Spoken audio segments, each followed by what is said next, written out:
Louez le Seigneur. Il y a tellement plus de personnes qui ont été touchées par le Seigneur, guéries. Vous savez quoi? Écrivez-nous, surtout ceux d'entre vous qui retournez chez le médecin. Vous recevez un bon rapport concernant votre état. Écrivez-nous. Écrivez au bureau. Et nous nous réjouirons avec vous en le lisant. Nous lirons probablement aussi vos témoignages dans les jours à venir. D'accord?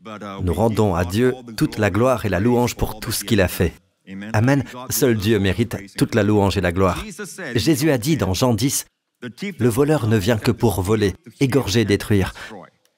Moi, je suis venu afin que les brebis aient la vie et qu'elle l'ait en abondance. » Alors remarquez, Jésus a dit que le voleur, au singulier, qui est-ce?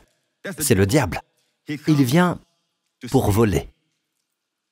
Et ensuite pour tuer. Remarquez qu'il ne peut pas tuer tant qu'il n'a pas d'abord volé.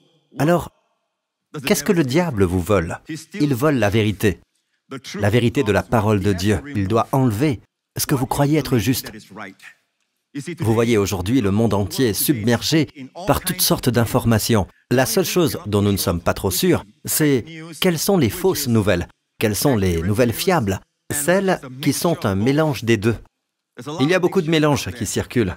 Mais Jésus a dit, « Vous connaîtrez la vérité, et la vérité vous rendra libre. » Or, Jésus lui-même a dit dans Jean 10, 10, nous venons de le lire, que le voleur ne vient que pour voler, tuer et détruire.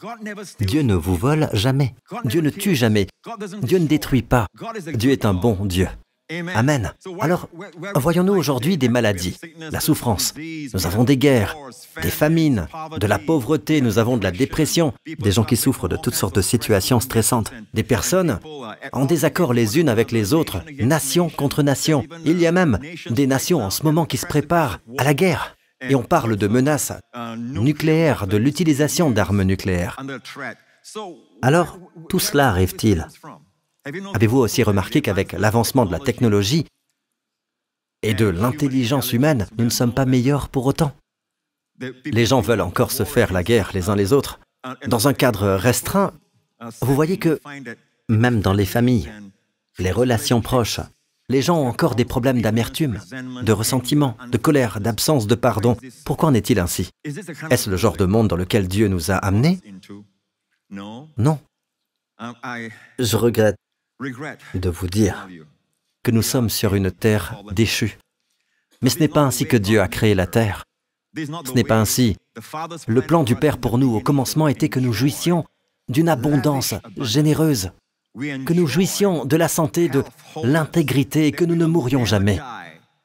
Aux yeux de Dieu, la mort n'est qu'un ennemi. La Bible est très claire, la Bible utilise l'expression « le dernier ennemi qui sera anéanti, c'est la mort ». Donc la mort est étrangère à Dieu. Amen. Dieu est la mort autant qu'il est le péché. Mais au tout début, quand Dieu a créé l'homme et la femme, le premier homme et la première femme, Adam et Ève, nos premiers parents, Dieu les a placés dans le jardin où il les a entourés de surabondance, de munificence, d'extravagance. Il y avait plus qu'assez pour un seul couple. Ils étaient le premier couple et Dieu les a comblés de bien au-delà du nécessaire. Récemment, je méditais en courant sur le verset de Deutéronome 32, le cantique de Moïse, où il est dit, Dieu dit, « Que mes instructions se déversent comme la pluie, que ma parole tombe comme la rosée, comme des ondées sur la verdure, comme des gouttes d'eau sur l'herbe. » Voyez-vous à quel point les voix de Dieu sont précises, douces et pleines d'amour? Les paroles de Dieu sont comme la pluie. Si toute la pluie tombait d'un seul coup, cela détruirait toutes les voitures et les bâtiments et nous serions tous anéantis. Mais non, la pluie, elle est censée tomber ainsi. Si toute la pluie venait à tomber, imaginez des tonnes et des tonnes d'eau. Des mètres cubes de pluie qui tombent d'un seul coup, elle causerait de gros dégâts. Mais en fait, lorsque la vapeur d'eau monte dans le ciel, elle se condense grâce à toutes les microparticules dans l'air et nous avons des gouttelettes. Et la sagesse de Dieu, la connaissance de Dieu est trop dense et trop concentrée pour que nous la recevions d'un seul coup. Mais Dieu l'a fait tomber comme la pluie. Ainsi il est dit, « Ma doctrine distillera comme la pluie. Ma parole descendra comme la rosée, comme une pluie fine sur l'herbe tendre. » Or, La plante tendre ici est comme vos enfants. Dieu sait comment envoyer la pluie de manière à ce qu'ils puissent la recevoir comme la pluie fine sur la terre. Alors avant que n'arrivent les averses, avant la pluie torrentielle, il y a toujours un léger crachin. Amen. Vous avez la petite pluie sur la plante tendre, puis viennent les ondées sur l'herbe mûre. Les voies de Dieu sont précises. Même dans la nature, dans tout ce qu'il fait toutes choses belles. Amen. Alors je me disais que Dieu a une parole pour nous tous, pour ceux d'entre vous qui marchez avec le Seigneur depuis un certain temps. Dieu a de la nourriture pour vous, une pluie pour vous, qui vous rafraîchira. Et puis j'ai commencé à réaliser que le terme là, petite pluie sur la plante tendre et averse sur l'herbe. La plante tendre est en fait au singulier dans l'hébreu original, mais la petite pluie est en réalité au pluriel. Beaucoup de pluie pour une seule plante tendre. Et puis les averses sont aussi au pluriel en hébreu, sur l'herbe qui, elle, est au singulier.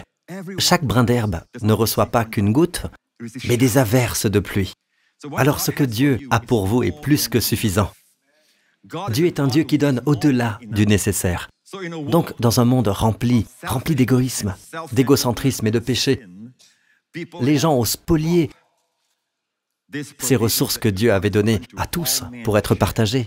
Et une seule personne peut en fait jouir de bien plus que le nécessaire. Mais pourquoi alors connaissons-nous la pauvreté? Pourquoi Jésus, le Fils de Dieu, qui est venu sur terre pour mourir pour nous, a été crucifié sans aucun vêtement? Pourquoi? Lui qui a lancé les étoiles, les soleils dans l'univers, les galaxies, les planètes, lui qui a créé les saphirs, les diamants, les rubis, il s'est fait pauvre. La Bible dit qu'il s'est fait pauvre pour vous afin que, par sa pauvreté, vous soyez enrichis. Parce que ce qui s'est passé à la croix est un échange divin de tout ce que nous avions perdu à cause de notre péché. Sur la croix, Jésus a porté la couronne d'épines. Pourquoi? Parce que quand Adam a péché, Dieu a dit « Désormais, le sol ne te donnera plus sa récolte aisément. C'est à la sueur de ton visage que tu mangeras du pain. » L'homme devrait peiner. Maintenant, travailler n'est pas la malédiction. Dieu a confié à Adam la mission de s'occuper du jardin, du paradis. Et le jardin n'est pas l'idée d'un petit coin de verdure que vous auriez dans votre arrière-cour, non. Ce jardin est tout le paradis sur terre et Adam et Ève sont les premiers à en profiter. Et Dieu dit, prends-en soin. Amen. Donc il y avait du travail, mais le travail stressant était la malédiction venue à cause du péché d'Adam. Et Dieu dit, désormais le sol produira quoi? Des ronces et des chardons. Amen.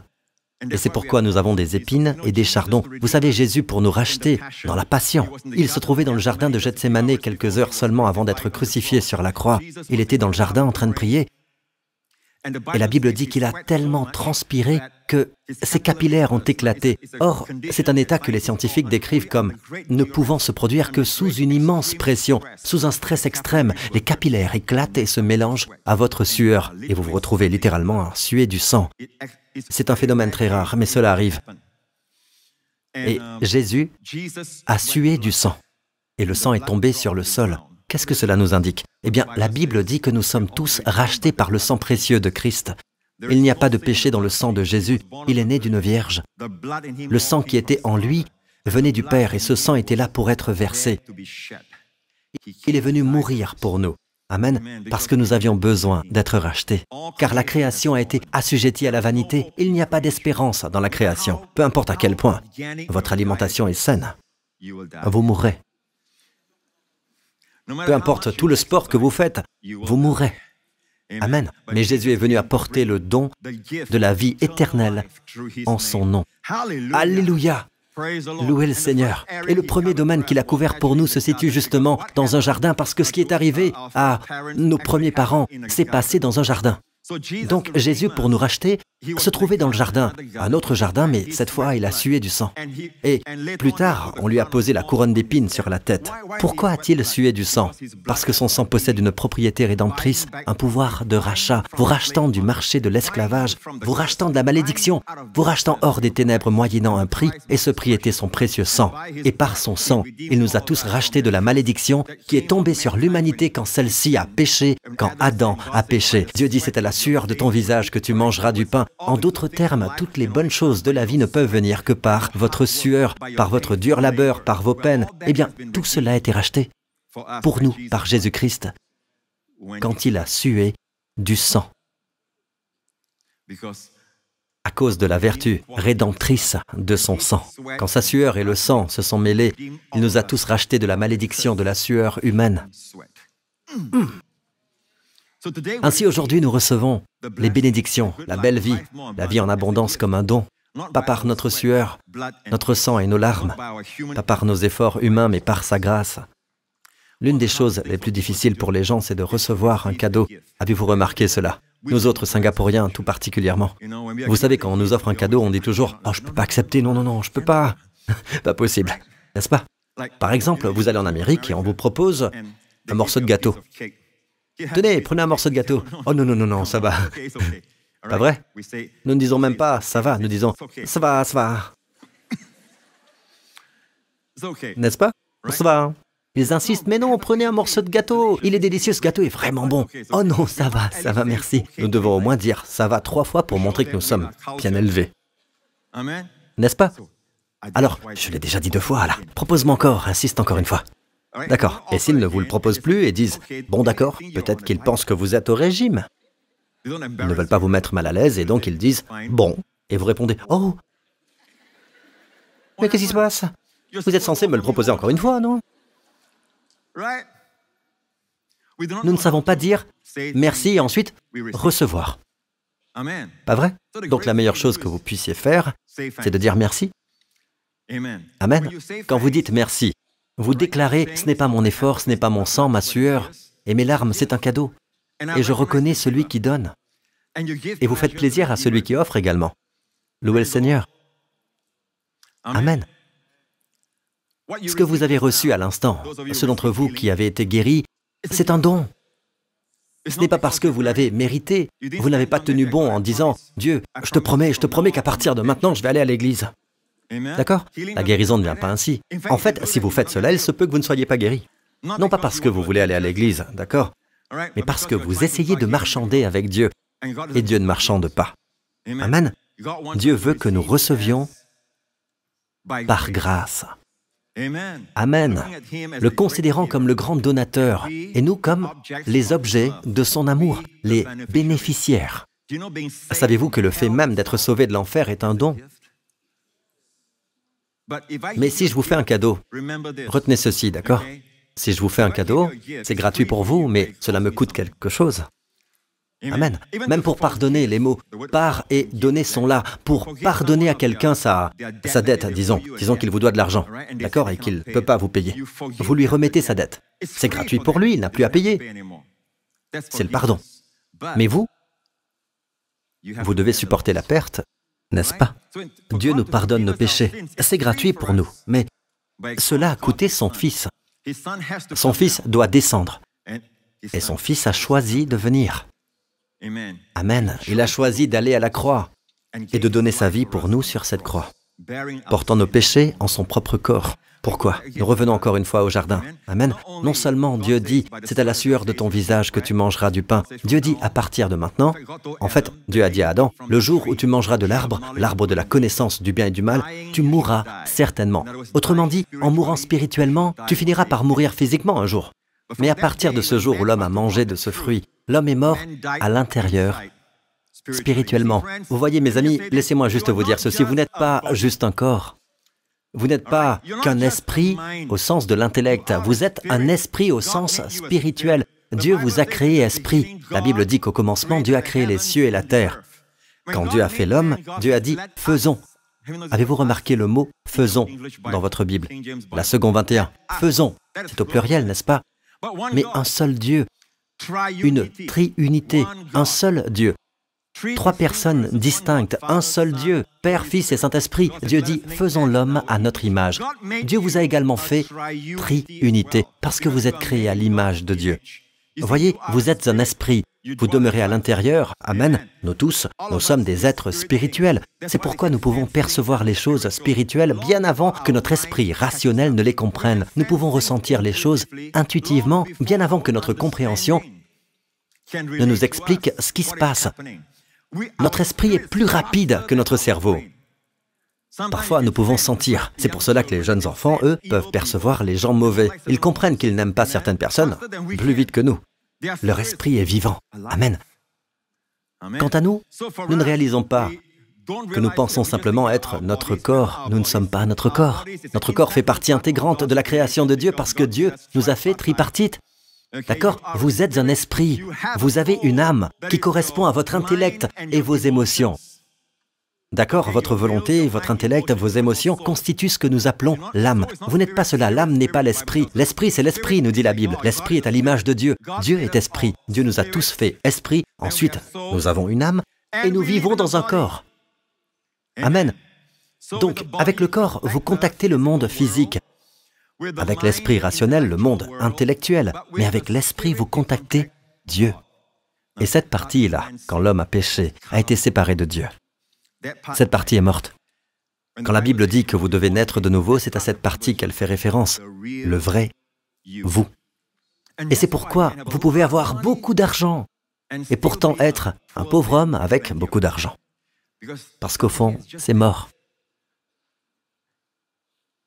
Jésus l'a exprimé ainsi. Et que servira-t-il à un homme de gagner le monde entier s'il perd son âme? Amen. Et l'âme, c'est votre être intérieur, esprit et âme. Votre esprit, la partie de vous qui vient de Dieu, et votre âme correspond à vos émotions.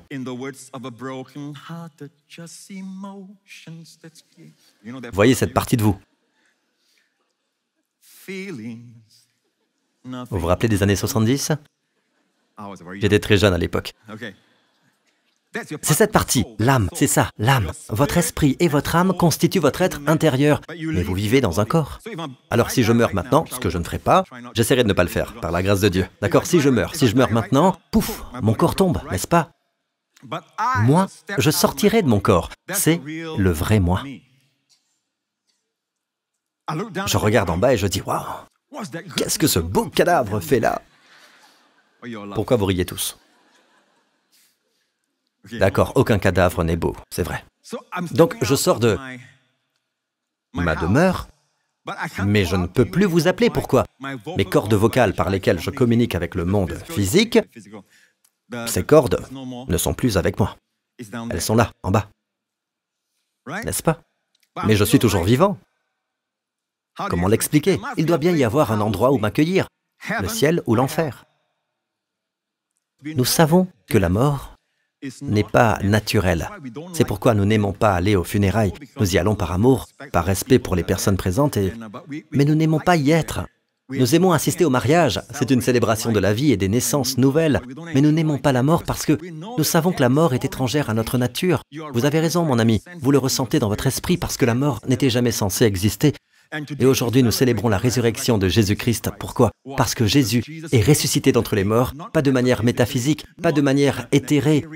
Jésus est ressuscité corporellement. Et il déclare, parce que je vis, vous vivrez aussi. Amen. Donc, l'une des choses que Jésus a vaincues sur la croix, c'est la mort elle-même. Alléluia. Alors revenons à ceci. Quand Dieu a voulu créer les plantes, et tous les arbres fruitiers et tout cela, qu'a dit Dieu? Dieu s'est adressé à la terre. Dieu a dit à la terre que la terre produise de la verdure, de l'herbe à graines, des arbres fruitiers qui donnent du fruit. Et c'est ainsi, toutes sortes de variétés sont venues d'une seule parole. Et puis Dieu, quand Dieu a voulu des poissons, Dieu ne s'est pas adressé à la terre, Dieu s'est adressé à la mer. Dieu dit que l'eau pullule d'animaux vivants et que les oiseaux volent dans le ciel au-dessus de la terre, les baleines, les grandes créatures. Et il en fut ainsi, dit la Bible. Dieu vit que c'était bon. Remarquez quand Dieu voulait de la végétation, des arbres fruitiers et tout le reste, Dieu s'est adressé à la terre. Quand il voulait des poissons, il s'est adressé à la mer. C'est pour cela que, si vous coupez l'arbre ou la plante de son lien avec la terre, de sa connexion à la terre, il meurt. Vous sortez le poisson de la mer, il meurt. Quand Dieu a voulu faire l'homme, Dieu s'est parlé à lui-même. Il ne s'est pas adressé à la terre, il ne s'est pas adressé à la mer, il s'est adressé à lui-même. Et voilà ce que Dieu a dit. Faisons l'homme à notre image. Et à l'image de Dieu, l'homme fut créé. Il créa l'homme et la femme. Amen. Qu'est-ce que cela signifie? Sans la terre, l'arbre est mort. Sans les eaux, le poisson est mort. Sans Dieu, l'homme est mort. Et Dieu a aussi décrété que l'arbre puise son fruit, sa nourriture, sa subsistance dans la terre. Le poisson puisera sa subsistance dans la mer. De même, nous puisons notre force de vie, amen, notre santé, notre subsistance auprès de Dieu. Mais alors Dieu n'a pas fait l'homme entièrement de sa propre substance. Dieu a fait l'homme à partir de la poussière de la terre. Dieu a pétri l'homme, et l'homme est devenu une âme vivante. Avant cela, avant que Dieu ait fait de l'homme un être vivant, c'était comme un mannequin, n'est-ce pas? Dieu a fait l'homme, Dieu lui a donné une forme, le tout premier homme. Pas de vie. Était-ce bien? Oui, j'aime bien faire ça à l'étranger, mais pas à Singapour. Vous savez, me tenir derrière un centre commercial, et ma fille et mon épouse passent et je reste là, immobile. Et elles disent, arrête de faire ça, les gens pourraient te reconnaître. Vous savez, j'adore faire le mannequin, parce que ce n'est pas souvent qu'on peut être paresseux et ne rien faire. Pasteur Prince, mon mari est comme ça tout le temps, à la maison aussi. Donc Dieu a fait l'homme à partir de la poussière de la terre, comme un mannequin, juste une demeure. Il n'y avait rien à l'intérieur. Et puis la Bible dit que Dieu insuffla la vie à l'homme. J'aime le mot hébreu, le terme qui implique un souffle puissant, waïpa. Dieu a insufflé en hébreu, waïpa. Il insuffla un souffle de vide dans ses narines et l'homme devint un être vivant. Yo, ça va? Il est devenu un homme vivant, animé. Amen, c'est un homme divinement façonné. En quelque sorte, nous ne sommes pas divins, nous ne le serons jamais. Comprenez bien cela. Jésus est divin. Dieu, pleinement homme. Nous sommes fils d'hommes, qui sont nés de nouveau et deviennent fils de Dieu. Mais nous ne sommes pas divins. Vous me suivez? Participants à la nature divine, mais pas divins. D'accord? Seul Dieu est divin. Alors, regardez ceci. À présent, nous possédons la vie de Dieu. Donc, cette vie qui vient de Dieu ne peut pas mourir. Elle doit être hébergée quelque part. Elle ne peut pas aller au ciel car elle est pleine de péché. Car si elle est pleine de péché, elle ne peut pas rentrer au ciel. Donc, elle doit aller quelque part. Et l'enfer n'a pas été créé pour l'homme. Jésus lui-même a dit que l'enfer a été préparé pour le diable et ses anges déchus. Amen. Mais l'homme ira là s'il décide de suivre cette voie. Alors Dieu ne forcera pas l'homme à faire ce choix. Maintenant, la question se pose. Au fait, Dieu a donné l'autorité à l'homme. Regardez, toutes ces souffrances dans le monde d'aujourd'hui, c'est comme si Dieu avait donné une clé. Imaginez, d'accord? Cette clé est l'autorité sur cette terre. Les gens pensent que Dieu contrôle entièrement la terre. Laissez-moi vous dire ceci. Il existe une sorte de bail sur cette terre, probablement d'environ 6000 ans. D'accord? Pour l'homme. Quand Dieu a créé le premier homme, il a dit qu'il domine. Dieu n'a pas déclaré « je crée l'homme, mais je garde toute l'autorité ». Il a donné la terre. La Bible dit dans les psaumes « il a donné la terre aux hommes ». Autrement dit, Dieu a confié à l'homme l'autorité sur cette terre. C'est comme s'il lui avait remis la clé. Maintenant, Dieu dit « je t'ai donné la clé ». Et Dieu est ainsi fait. Ce n'est pas comme vous et moi, d'accord? Nous, quand nous donnons, nous pouvons reprendre. Si je ne t'aime pas la semaine prochaine, je la reprends. Dieu ne le peut pas. Il est un Dieu fidèle à sa parole. Quand Dieu donne, il donne. Alors il a donné à Adam, il a dit que Adam et Ève dominent la terre, sur tout ce qui rampe sur la terre, sur tout ce qui est sur cette terre. L'homme a été créé en dernier. Dieu a tout fait en 5 jours et le 6e, Dieu a créé l'homme. Autrement dit, Dieu a créé l'homme en dernier pour qu'il profite de tout ce qu'il avait formé. Amen. Et Dieu a donné à l'homme l'autorité sur cette terre. Mais l'homme a péché contre Dieu, a commis une trahison majeure, s'est incliné devant Satan et a littéralement remis la clé de l'autorité sur la terre, il l'a donnée à Satan. Maintenant, qui détient la clé? Satan. Et Satan a introduit toute forme d'horreur et de condamnation que vous pouvez imaginer, d'accord? La maladie, le vieillissement, les problèmes mentaux, comme la dépression, l'anxiété, le stress, les relations brisées, les conflits, l'amertume, les guerres, même le climat qui devient fou, vous savez, les tremblements de terre et tout ça. Rien de cela ne vient de Dieu, c'est du diable. Le voleur ne vient que pour voler, égorger, détruire. Alors pourquoi Dieu n'est-il pas simplement intervenu en disant « Satan, je reprends la clé » Si Dieu avait fait cela, Dieu serait tout-puissant, oui, mais il serait injuste. Dieu n'est pas seulement tout-puissant, il est un Dieu juste qui agit d'une manière droite, équitable et légitime. Donc Dieu ne peut pas faire cela. C'est à l'homme que Dieu avait confié l'autorité et l'homme l'a transmise au diable par son péché. Maintenant, il faut qu'un homme, un autre homme, la reprenne. C'est pourquoi nous avons cette magnifique histoire d'amour. Dieu vous aime et il m'aime aussi. Dieu a envoyé son Fils, Jésus-Christ. Et c'est pour cela que Jésus est appelé quoi? Le dernier Adam. Il y a eu le premier Adam, n'est-ce pas, qui a commis une trahison et vendu son immense héritage. Ensuite, Dieu a envoyé le dernier Adam est venu. Amen. Jésus est venu. Dans quel but? Pour reprendre cette autorité. Mais il doit le faire légalement, justement, équitablement. Et pour cela, on ne peut pas simplement balayer nos péchés sous le tapis et faire comme si rien ne s'était passé. Amen. Imaginez les tribunaux de nos nations civilisées si un juge disait « Oh, tu as commis un crime. Oui, mais tu es mon enfant, on oublie ça. Je sais que tu as tué quelqu'un, mais ce n'est pas grave. J'efface tout ça. Tu es innocent. Tu es libre. » Tout le système judiciaire serait en ruine. Il ne faudrait pas longtemps pour que toute la nation s'effondre. Il n'y aurait plus ni loi ni ordre. De même dans l'univers entier, parce que tous les systèmes judiciaires proviennent de la source et l'origine de toute loi et de tout ordre, qui est Dieu. Amen. Donc Dieu doit pardonner sur une base juste. Alors comment Dieu peut-il faire cela? Dieu a envoyé son Fils Jésus-Christ. Et sur cette croix, au fait, Jésus n'a pas été tué contre sa volonté. Il a donné sa vie. Amen, quand ils sont venus l'arrêter dans le jardin, c'était des soldats brandissant bâtons et épées, tenant des torches, des lampes allumées avec leurs lances et tout ça. Ils étaient nombreux. Ces soldats venus arrêter Jésus, un seul homme. Et quand ils ont dit « Nous sommes là pour arrêter Jésus de Nazareth », il a répondu « Je suis ». Et boum, ils sont tous tombés, dit la Bible. Ils sont tous tombés, cloués au sol, arrêtés par la puissance de Dieu, par celui qu'il voulait arrêter. Notez, je suis. Moïse.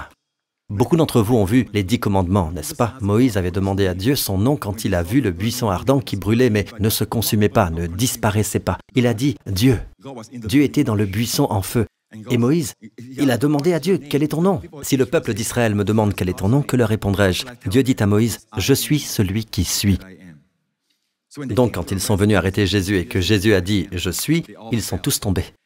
Ils auraient dû comprendre, allongés là, que ça leur rappelait quelque chose, « Je suis ». Il se proclamait Dieu. Alors, il les a laissés se relever pour l'arrêter.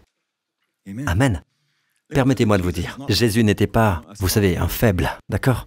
Il ne s'est pas présenté devant les rues de pêcheurs au bord de la mer de Galilée. Il est allé vers eux et ne leur a adressé que 2 mots. Ils ont tout quitté et l'ont suivi. Pensez-vous qu'il a parlé comme ça? Bonjour. Vous voulez me suivre ou pas? Allez. Oui, allez. Non, il leur a dit 2 mots. Suivez-moi.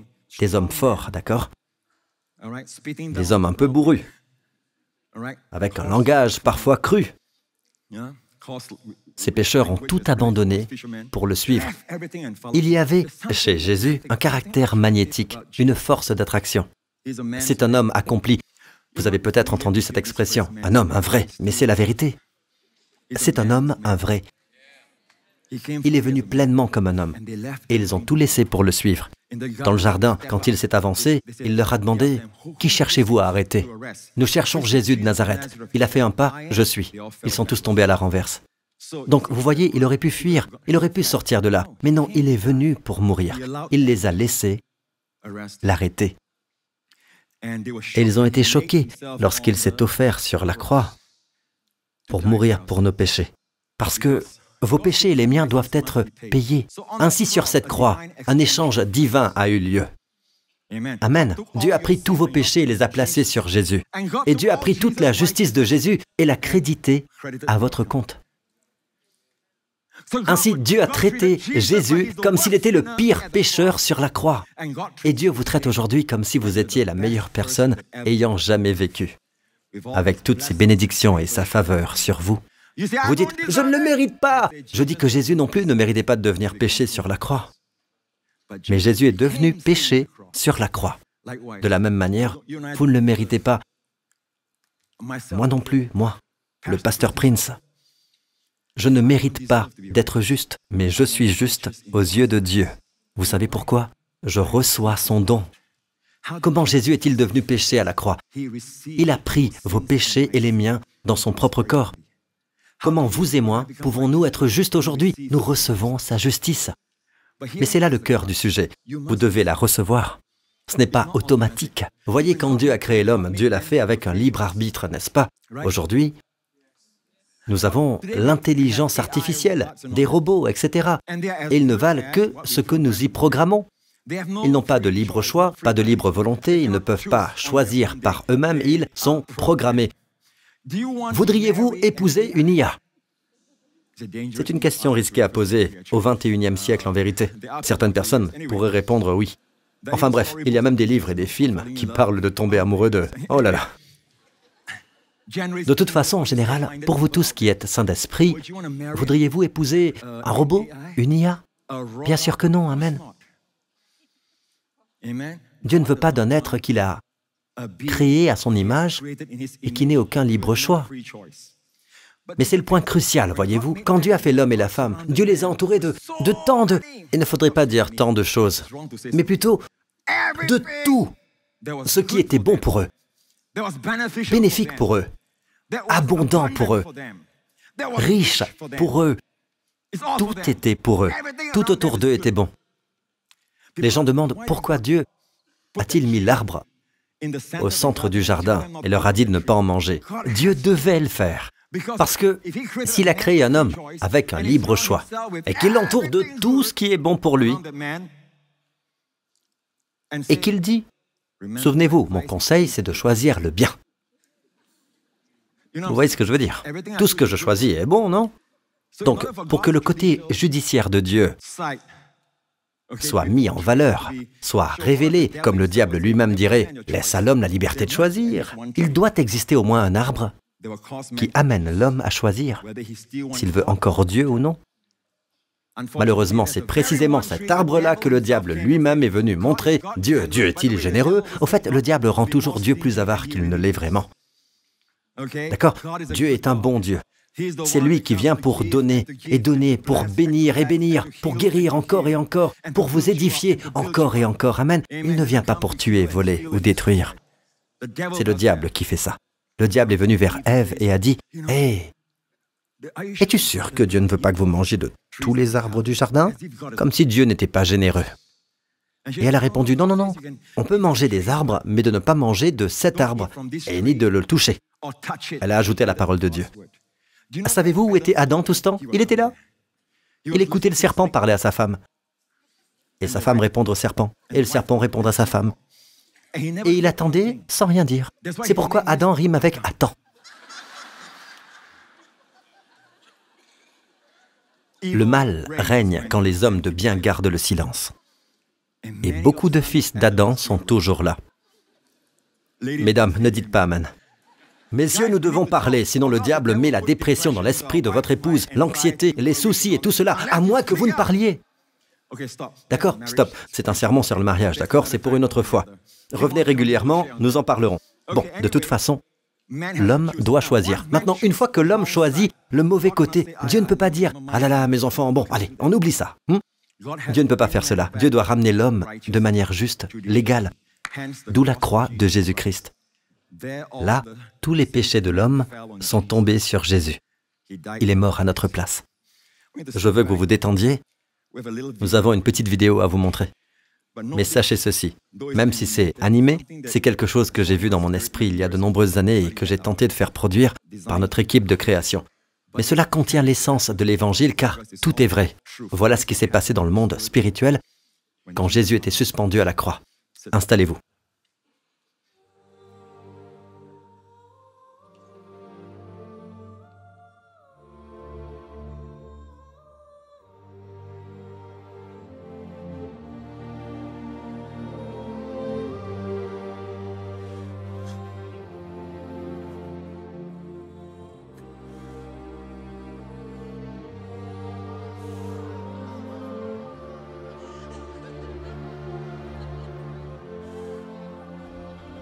Father, forgive them, for they know not what they do.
My God, why have you forsaken me?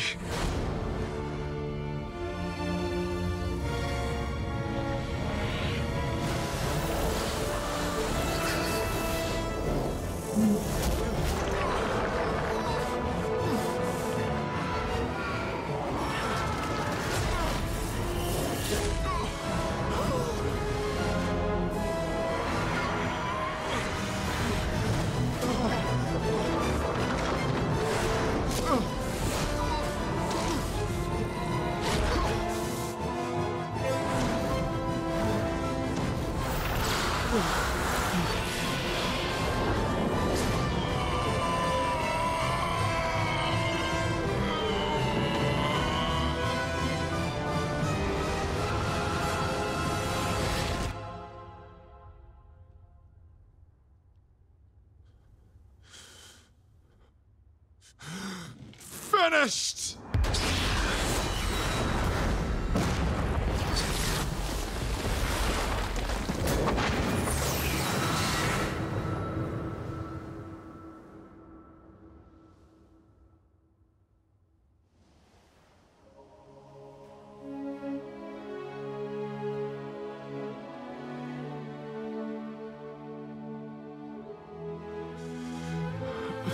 Father, to your hands I commit my spirit.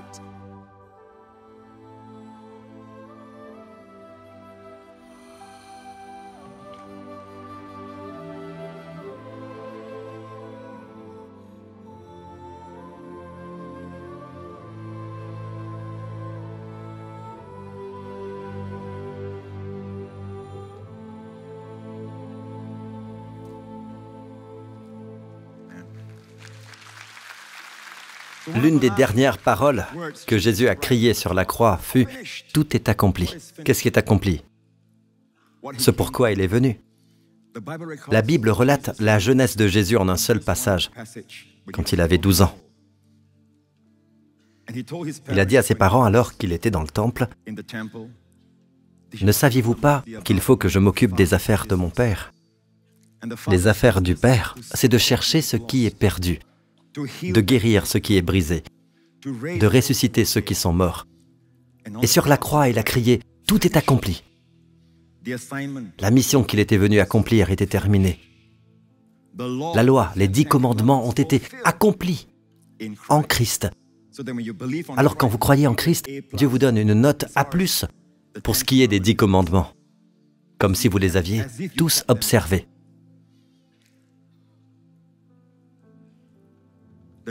La puissance du diable sur vous est maintenant brisée. C'est fini. C'est fini. Il continue de jouer le maître trompeur. Et un grand menteur est quelqu'un qui sait faire croire qu'il a du pouvoir alors qu'il n'en a plus. Et la Bible dit que Jésus est descendu pendant les 3 jours et 3 nuits.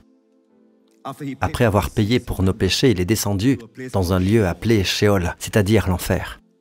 Et là, Jésus a proclamé la nouvelle qu'il était le Messie promis depuis longtemps dans l'Ancien Testament, à tous ceux qui y étaient retenus.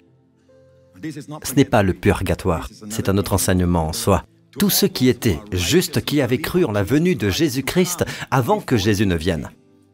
Cela inclut tous les saints de l'Ancien Testament. Ils étaient gardés dans une partie de l'enfer, pas le lieu de souffrance, pas le lieu de tourment. C'était un endroit appelé le paradis. Aujourd'hui, il est vide. Jésus les en a fait tous sortir avec lui quand il est ressuscité d'entre les morts. Et Jésus est ressuscité corporellement. Et maintenant, il détient les clés de l'enfer et de la mort. Il possède les clés du royaume des cieux. Souvenez-vous des clés dont je vous ai parlé. C'est un être humain qui a remis la clé de cette terre à Satan. Maintenant, c'est un homme qui l'a récupérée de façon juste, totalement juste. Et le diable ne peut rien y redire. Et savez-vous à qui il a remis cette clé? À tous ceux qui le suivent, à tous ceux qui croient en lui. C'est comme s'il disait, « Je vous donne les clés du royaume des cieux. Tout ce que vous permettez sur la terre sera permis par le ciel. Et tout ce que vous interdisez sur la terre sera interdit par le ciel. » C'est pour cela que nous avons laissé passer beaucoup de choses sans réaliser que nous avons l'autorité pour prier et ordonner. Aucune maladie n'a quitté le corps de quelqu'un tant qu'il n'y avait pas un ordre donné au nom de Jésus, parce qu'il nous a donné l'autorité. J'ai tellement plus à partager avec vous, mais je dois vous laisser maintenant. Alléluia. Amen. N'êtes-vous pas heureux que je sois toujours présent ici? Amen. Amen. Que chacun incline la tête et ferme les yeux. Si vous n'avez jamais, je ne vous demande pas, chers amis, d'adhérer à une religion, ce n'est pas une religion. C'est une relation avec le Dieu du ciel et de la terre qui vous aime tant. Il vous a aimé, il ne voulait pas vous voir périr.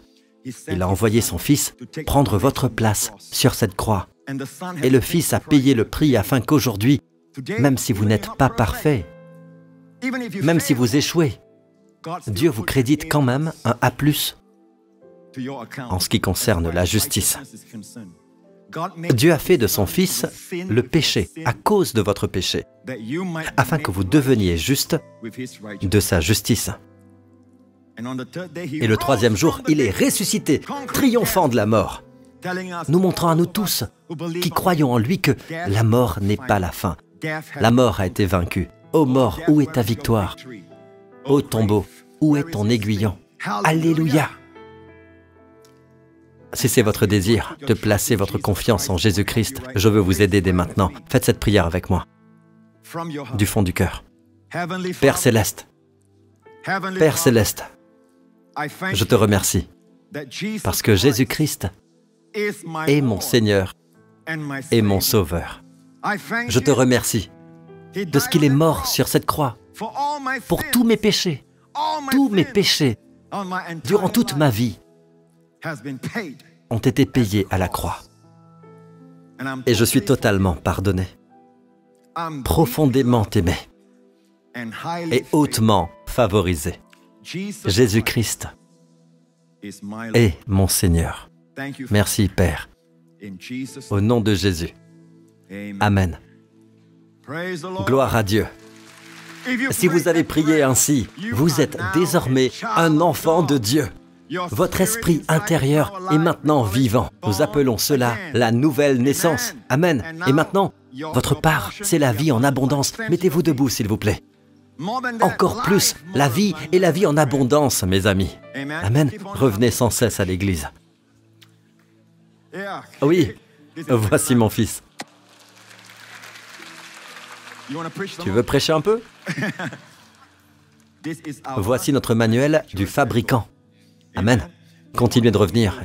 Nous vous enseignerons à partir de la parole comment vivre et vivre cette vie en abondance.